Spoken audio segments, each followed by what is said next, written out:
Ashama akkamii hordoftoota chaanalii Araarsee nageenyi rabbi iddoo jirtan isiniif haa ta'u isiniin jecha akkam jirtu nagaa ana biramtuu nagaadha. Har'a immoo viidiyoo ajaa'ibaa isinii qabadhee dhufeen jira. Akkamitti akka hojjennu amma dhumaatiin wajjin turaan isiniin jedha.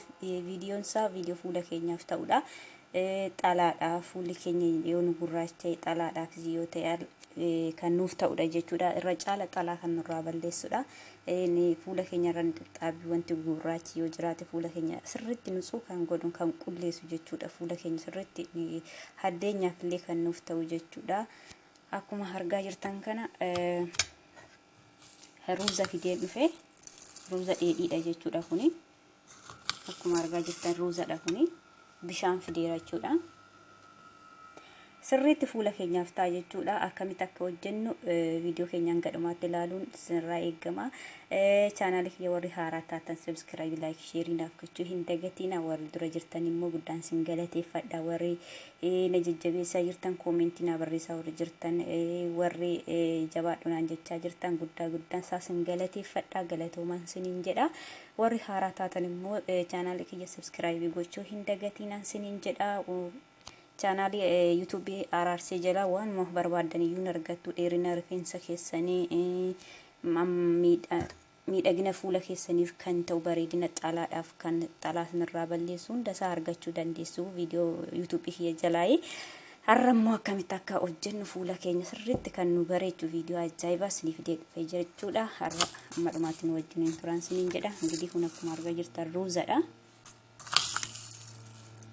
Ruuza mankaa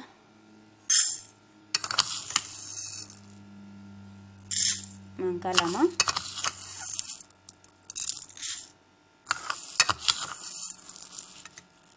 mankaa sadii fi xiqquma ishiin itti godhe jechuudha.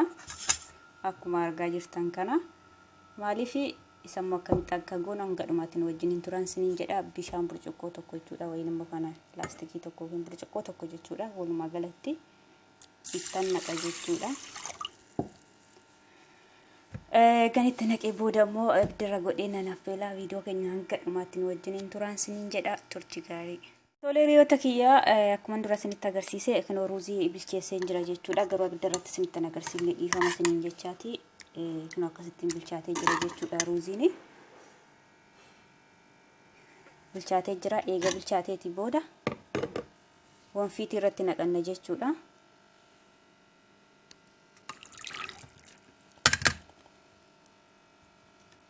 Akkasitti wanfiitii irratti eega naqanneeti booda indaagna jechuudha. Akkuma argaa jirtan kana indaagna. Daakee booda walitti deebina. Toleeroota kee kan daakeen jira jechuudha ruuzii akkuma argaa jirtanii.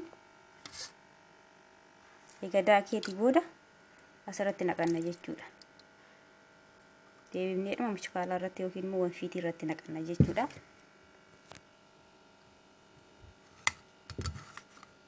Egaa naqanneeti booda akkasittiin bishaan isaa keessaa naqanna jechuudha.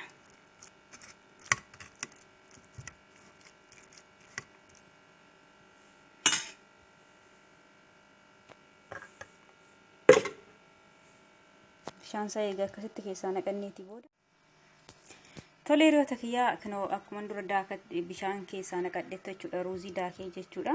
Kunoo akkuma argaa jirtan kanadha. Maankaa tokko bichaadha kan nu barbaachisu wayin maankaa lama bishaan isaa jechuudha. Maankaa shoorbaa akkuma argaa jirtan kana maankaa lama itti naqadhe jechuudha. Isaan booda baalzineeni akkuma argaa jirtan kana baalzineeniidha. Maankaa tokko itti godhanna jechuudha. Maankaa tokko eegatti godhanneeti booda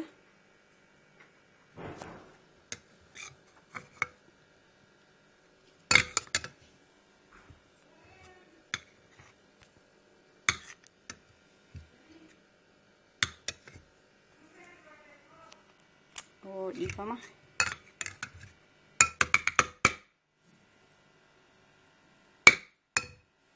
Harka tokkoon kaameraa qabeen jira. Toleeriyoota kiyyaa akkuma argaa jirtan kana maankaa tokko itti godheen jira jechuudha. Maankaa tokko itti godhadheen jira jechuudha. Kolgeetii yookiin immoo saamunaa ilkaanii jechuudha. Vaaziliinii maankaa tokkotti godheen jira jechuudha. Xiqqoo ishee kaameraan narabbashaa jira dhiifama isiniin jecha.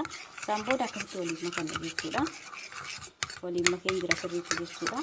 Fi bishaan ruuzii maankaa 2 isiniif haa galu. Bishaan ruuzii maankaa 2, vaaziliinii maankaa 1, saamunaa ilkaanii maankaa 1 itti naqeen jira jechuudha. Fuula keenya akkan akkuma jira isiniin jedheera. Isaan booda akkasitti sirriitti waliin dhahanna jechuudha.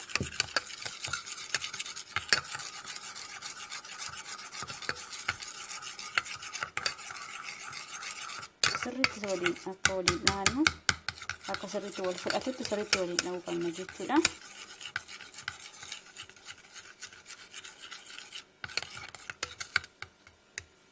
Reerota kiyya nan dibadha jechuudha. Ammas nama fuulduratti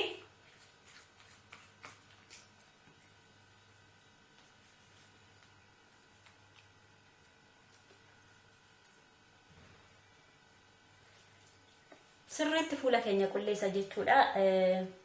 Xaalaan nurra yoo jiraate wanti gugurraachi fuula keenya irra yoo jiraate sirriitti fuula keenya lasallassiisa hin bareecha hin diimessa jechuudha.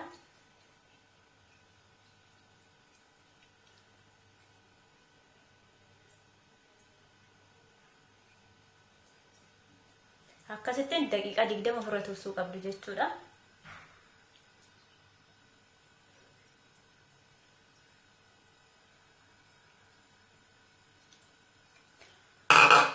Digdama sirriitti ofirra tursuu qabdu jechuudha. Sirriitti fuula keenya diimessa wanta nurra jiru hunda isaa nurraa qulleessa. Kanaaf waan mas biratti argamu itti fayyadamuu dandeessu sin jedha dhiqadheen. Kunoo dhiqadheen dhufeen sinin jedha yoo takiyya fuula keenya kunoo akkanatti nu bareessa jechuudha. Illa sallassiisa. Daqiiqaa 20 ofirra tursee dhiqadheera jechuudhaani. Kun akkasittiin fuula keenya nu bareessan sinin jedha. Sinis immoo akkasumatti itti fayyadamuu hin dandeessu. Waanuma naannoo keenyatti argamudha. Waan fagoodhaa dhufu miti waanuma mana keenya keessatti argamu jechuudha. Kanaaf sinis itti fayyadamuu dandeessuun sinin jedha. Kanaaf viidiyoo biraatiin hanga walitti deebinutti turtii gaariin sinin jedha. Chaanaalii kiyya subscribe, like, share naa gochuu hin dagatinaan sinin jedha. Turtii gaarii.